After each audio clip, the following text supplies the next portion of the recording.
This door is not to be opened till year 8113. Year 8113. That is over 6,000 years from now. Hey, I'm Alex Lamb, and in this episode of Stories of the World, we'll be talking about the first modern time capsule, the Crypt of Civilization. What's impressive is that not only is this the very first modern time capsule, it is one of the largest, if not the largest time capsule in the world. It contains many different and interesting things, but before we talk about it, we need to talk about the gentleman behind the idea, Thornwell Jacobs, who is known to be the father of modern time capsules. In the 1930s, Jacob was the president of Oglethorpe University in Brookhaven, Georgia. While researching and teaching ancient civilization, he was frustrated with the lack of information on past civilizations. The remnants of past cultures that have survived are mainly due to luck. For example, the tombs in Egypt. Due to the very dry weather and how tombs were built, we are blessed with the ancient relics to study. So that set the path for Jacobs. He wanted to help the future historians and archaeologists by purposely preserving items of his time to give the future generations an easier time studying our civilization. He believed that it was our archaeological duty to the future to create a record of our daily life, and so the idea of the Crypt of Civilization began. Jacobs' first goal was to find a suitable space. Though it wasn't just as simple as picking a room, there was a list of requirements. He had to have the highest possible chance of surviving the years. The room had to be in a safe and a secure location that couldn't be frequented by the general public. The room had to be waterproof and safe from the weather, and the room had to be big so he could fill it with as much as possible. Even though it had such tough requirement, Jacobs found a perfect room. Under the Phoebe-Hearst Memorial Hall at Oglethorpe University was a room that previously held a swimming pool. It already had waterproofing foundations, so all that was needed was a little remodeling. Under the guidance of the Bureau of Standards in Washington, D.C., construction took place from 1937 to 1940. When completed, the floor was raised with concrete, the walls lined with enamel plates embedded in pitch, and it measured 6 meters long, 3 meters high, and 3 meters wide. While the construction took place, Jacobs had to decide what to fill the room with. But before he could even pick and choose, he had to figure out what the best way to preserve the items. Again, with the guidance of the National Bureau of Standards in Washington, D.C., they advised that the items should be stored in stainless steel receptacles lined with glass and filled with nitrogen to prevent oxidation, which he ended up doing. Now, Jacobs can finally choose the things to fill the Crypt of Civilization.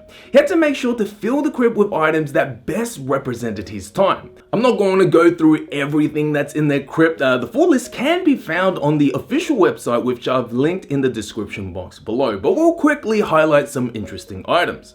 The crypt included classic works of literature, including the Bible, the Quran, Homer's Iliad, and Dante's Inferno. Producer David O. Selznick donated an original copy of the script of the movie Gone with the Wind. The crypt included voice recordings of Adolf Hitler, Joseph Stalin, Benito Mussolini, and Franklin Roosevelt, as well as sound clips of the cartoon character Popeye the Sailor and a champion hog caller. The crypt also included electrical microreaders and projectors to make sure openers are able to hear and see the records. A power generator powered by a windmill was also placed in the vault, and a 7-power magnifier to allow openers to read the microfilm records manually. The crypt included many different artifacts such as a typewriter, a radio, a cash register, dental floss, plastic toys of Donald Duck, the Lone Ranger, contents of a woman's purse, and a specially sealed bottle of Budweiser beer. They also put precautionary measures in the chamber, such as a language integrator, which is a machine to teach those who open the crypt how to speak English in case the English language completely changes in the year to come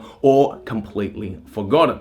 The last items placed in the crypt were steel press plates of the Atlanta Journal, which reports on World War II, as well as a voice recording by Jacob himself addressing the people who opened the crypt. It said, I quote, "The world is engaged in burying our civilization forever, and here in this crypt we leave it to you." End quote. Again, if you want to see the full list, I've put a link in the description box below.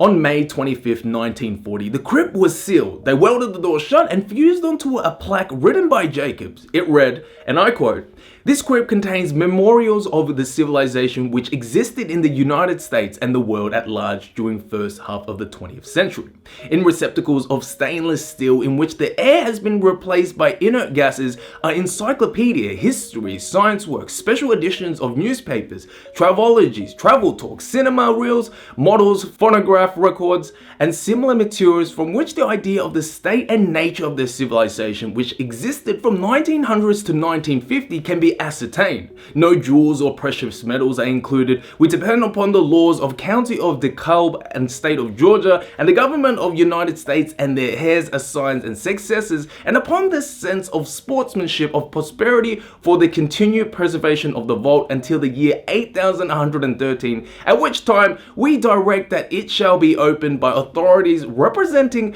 above governmental agencies and administrations of Oglethorpe University. Until time we beg all persons that this door and the contents of the crypt within may remain inviolate." End quote. Yo, that was a long one. Thornwell Jacobs also had plaques of cellulose acetate made which contain information about the crypt in many languages and sent them to libraries, universities, monasteries and temples around the world in an attempt to keep the knowledge of the crypt alive for as long as possible. Some of you guys might be wondering, how did he decide on the year 8113 to open the crypt? Well, the reason is a little poetic. Jacobs found the earliest recorded fixed year, which was 4241 BC, and calculated how many years have passed till 1936, which is 6177 years. And using that number, he decided that that's how many years till the crypt should be open. And that's why the proposed year is 8113. For the first few decades, the crypt was a popular media topic, but by the 1970s, it was almost completely forgotten.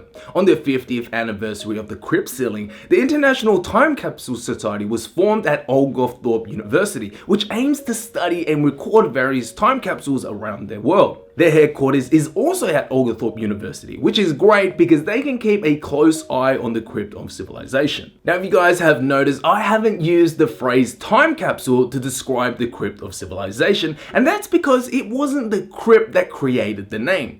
Around the same time that Jacobs was preparing the crypt, the Washington Electric and Manufacturing Company was creating their own collection of items to preserve as part of a promotional event for the 1939 New York World's Fair. The container they built was shaped like a torpedo and was originally referred to as a time capsule. The name stuck and has been used to describe these types of preservation collections. The Crypt of Civilization still exists today. You can actually visit it at Oglethorpe University. Well, you can visit the door and see the plaque. You just obviously can't go inside.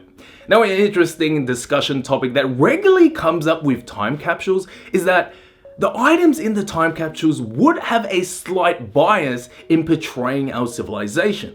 If we think about it, the creators choose what they think best represents the civilization. Now, we're not going to discuss it today because I can make a whole video about this topic alone. So that was just a little food for thought.